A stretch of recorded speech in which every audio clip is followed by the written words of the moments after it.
Hello, and welcome back, adventurers. Get comfy, and let me tell you about the history of the lost Timorian civilization. Many volumes are written on the early Timorian history, volumes on the settlement of the land and conquest of its indigenous people, entire shelves about lords, nobles, and kings. All this is entirely irrelevant. The true story of the city of Timor begins just over a century and a half ago. Around the year 600 of Barovian calendar, the monarch of Timor, one Queen Arenia, declared she would build the grandest and most beautiful city in the whole world. The city would be the capital and named after the kingdom, with such splendor that all around would flock to it.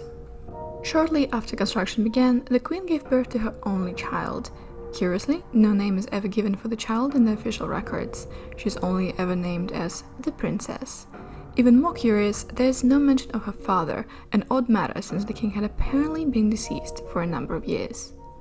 The construction continued, and after years of taxation, the peasants became destitute and starving. To add to matters, the site chosen for the city was atop a hive layer of a fierce local predator, the Marikev. But the queen refused to abandon her plan for greatness. Secretly, she approached the country magician, a powerful wizard, and made him a proposition. He would control the Marikev, keeping their population down and restraining their movements to prevent workers' deaths, whilst using illusions of the beasts to frighten the rebellious. In a grand gesture, the queen purchased the services of a company of mercenaries to become the Royal Marikev Hunters.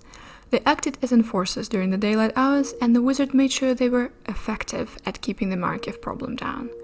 Over the years, they even cut down the real Marikev population to a fraction of its size.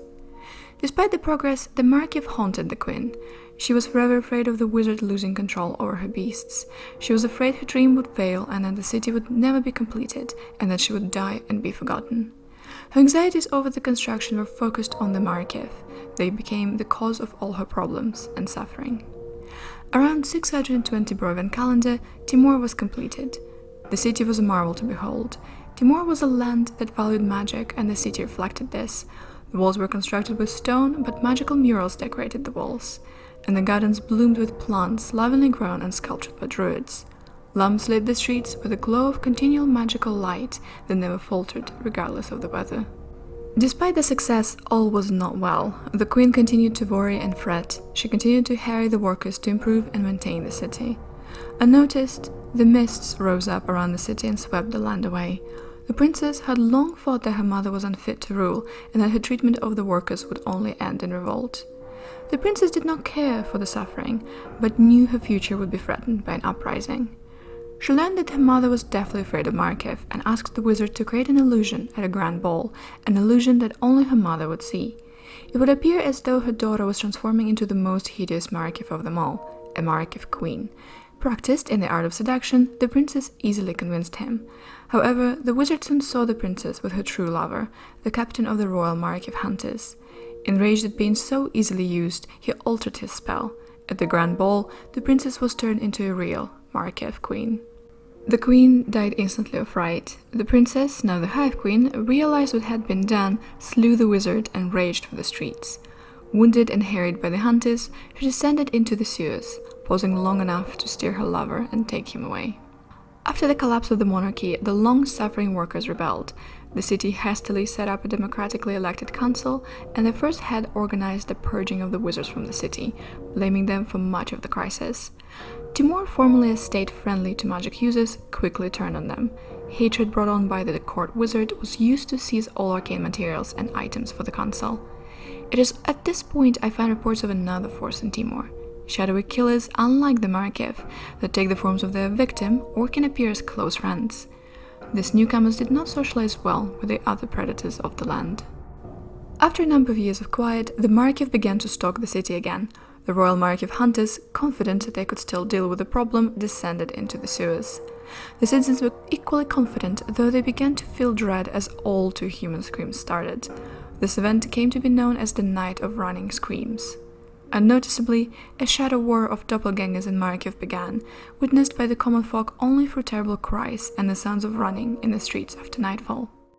It is over this time that Timorians isolated themselves from one another, behavior that made them easy pickings from both sides. At this time, many travelers also left their land and ventured into the core. In these dark decades, the city was gripped by fear and paranoia. They knew something stalked the streets, but felt powerless to do anything to save themselves. Events finally climaxed in 740 on the eve of the Great Upheaval.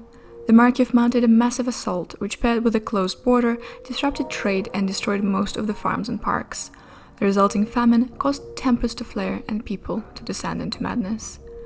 The final blow came when Timor was struck by an earthquake, the finale of the Great Upheaval.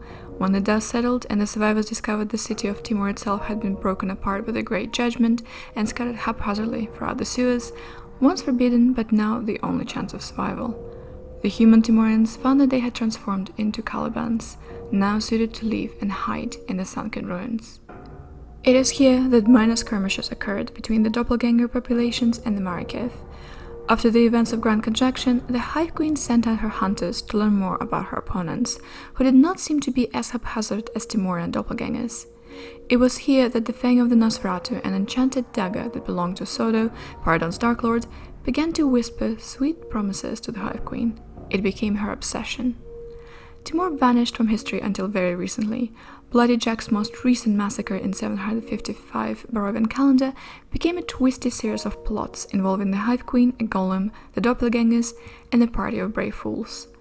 What happened to the dagger is a mystery, but it was apparently lost to both sides, and in rage, the Hive Queen slaughtered most of her brood. I know that the Lord of Paradon is attempted to ally himself with the Caliban Enclave, so as to discover more about his enemy below. Meanwhile, the Hive Queen has relocated her nest and is concentrating on rebuilding her brood. There are other rumors spreading through the tunnels, stories of a second Hive Queen and a Markov fighting Markov. It is possible that the Queen has accidentally given birth to another of her kind, and this has reduced the underground to a war zone. Thank you so much for your time, patient listeners. I have given you all I know about Timor and its inhabitants. I hope this will be enough for you to keep on living. So as always, please be careful while crossing the mists.